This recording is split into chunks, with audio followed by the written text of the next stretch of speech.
Hello there, what is up YouTube, and welcome to this LEGO Star Wars special. Now I may spoil a few things in this special, so just be careful if you haven't watched it, but this is essentially a sort of sequel to that was on TV in 1978, the original Star Wars holiday special, and was set between A New Hope and The Empire Strikes Back.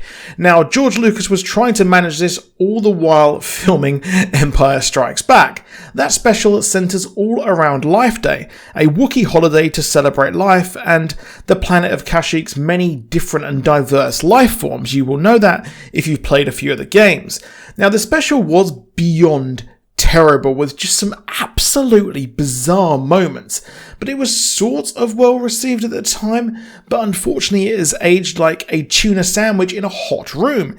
It's just terrible, with most of the cast slating it, even George Lucas, as he was trying to film it and make it while making Empire Strikes Back. But it has returned in LEGO form, and this holiday special is really good, and it's set after the destruction of the First Order. This is essentially a celebration of all parts of Star Wars live action, with the idea being that Rey is training Finn, but she needs to kind of learn the way of the Force a bit more. Yes, she does, because really, the Force is just instantly come to her straight away, and let's just forget that she's training Finn there. It's just a bit of a weird one, but in a reverse of the original special where Chewie had to get to his family for Life Day, his family is now coming to him. Rey is in somewhat of an existential crisis and can't really train him, so what she's done is she's read the text and has learned that she knows to go to Countdoku to get a crystal to see the past, to make her path clear. Now that's interesting. Time travel does exist in the Star Wars universe. It was in Star Wars Rebels, with Ezra Bridger using it to save Ahsoka and the world between worlds, but I won't spoil that too much for you there. Now, one downside to this special is that Rey's voice is so bad, it doesn't really sound anything like Daisy Ridley, and it sort of reminds me of the Muppets' voices changed when they changed voice actor. So she instantly sacks off everyone and heads to Countdoku.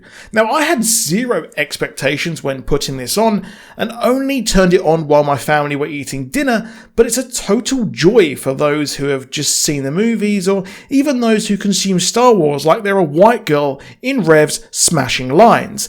Rey arrives at the temple with zero effort, minus a bit of looking around, and it sort of looks like Ilum from Falling Order, which is of course Starkiller Base. Now, while this isn't canon, it's pretty cool that we see a Jedi Order logo as the score plays and she gets the crystal. Now, she's able to head into the past, and this is where the fun begins. Hey, see? References to references I'm about to reference.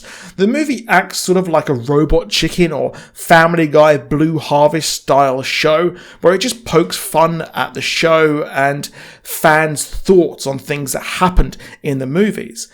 I've not seen any other LEGO Star Wars TV shows, and I haven't really played LEGO Star Wars, so I don't know really if this is a common thing, but I liked it nonetheless. She hops through Dagobah, seeing Luke pull out the X-Wing, and then into the opening of Phantom Menace. Obi-Wan is impatient and he says how trade disputes are boring, let's get to the fighting. A common criticism of that movie and the wider prequel saga. We waited 18 odd years for the new Star Wars movie, and well, it opens with Jedis being used as corporate law lawyers. Of course, it was Palpatine pulling the strings in a 4D chess move, but this is funny nonetheless. I really do miss Qui-Gon, so there is a special place in my heart for that character who just got a single movie and really was the truest Jedi we've seen of them all. But Rey heads to the iconic final battle of the Death Star, the first Death Star. We got a moment that made me ugly laugh as well, where Rey is watching Obi and Anakin argue over Padme. Let's just forget that Obi and Duchess Satine never existed, as she is spotted by Obi and he says, "Hello there." And it happens again when all three Obi-Wans come together, as we have a sort of death battle version or a battle royale of every Star Wars character, which made me laugh. However, the special really shines as it is pure and distilled Star Wars fan service, sort of like what Mandalorian is to real true fans. I found it hilarious when Palpatine is talking about ruling the galaxy as Vader is like, isn't Death Star 2 a little derivative, as we go faster than Sebulba through great Star Wars moments, and Darth Vader even meets himself. The paradoxes of characters meeting their relations in the past, present and future is so fun and feels like Star Wars more than the Disney sequels ever did. I mean, in this, Han even shoots first. If these moments shine, then Kylo Ren is the Starkiller based guy as he dances topless, and his topless scene is poked fun at. He gets to live his dream and meet his grandpa and other idol, Palpatine, who, well, he will meet later in the saga. Like it or not, that happened. He fills them in on how they failed, and Palpatine starts to prefer Kylo, which is funny because the idea of Kylo being a Vader clone is deconstructed, and the fact that the Disney sequels are really, let's be honest, a complete retread and unoriginal is roasted. The time travel is a great way to create some moments as Star Wars fans I never thought I wanted to see, but, well, here we are. There's not too much holiday, and really the stuff with Poe and all the other characters like Zori is a bit uninteresting, as the rest of it is just so cool as Poe tries to make a life day feast. But like it or not, I actually love the Rise of Skywalker scene where Rey connects with the Force and all of the Force users past and present, and we see this as she finally manages to unite all of the crystals and goes to undo the time paradox of Kylo Ren helping Palpatine in the Return of the Jedi timeline. It sort of matches up to that as the final battle happens, with Rey inserting herself into this in the Luke versus Palpatine fight, and seeing the Return of the Jedi Luke is just, oh my god, it is awesome.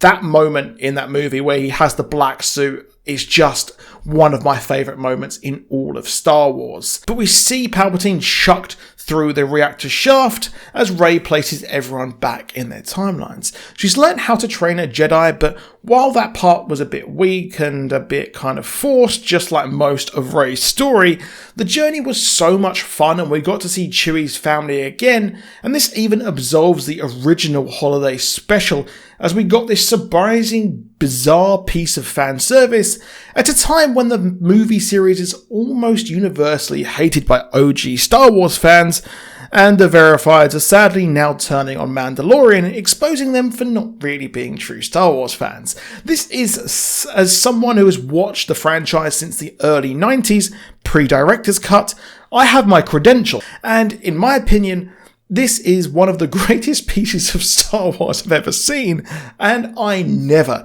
expected to say that. But is it canon? No, not at all. But we saw the continuation of some stories I personally wanted to see more of, which is Poe and Zori. That was a pretty interesting backstory that we learnt about Poe, and we even saw Chewie's family complete with Lumpy from the original special.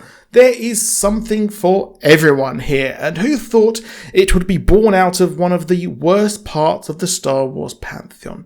But here we are. I absolutely loved it. So if you enjoyed this video, please do drop a like down below. Please do subscribe with notifications on. And well, that is it. I will see you soon. Well, I'll see you back here on Friday for more Mando chat. Have a great day, peeps. I'll see you soon, and goodbye.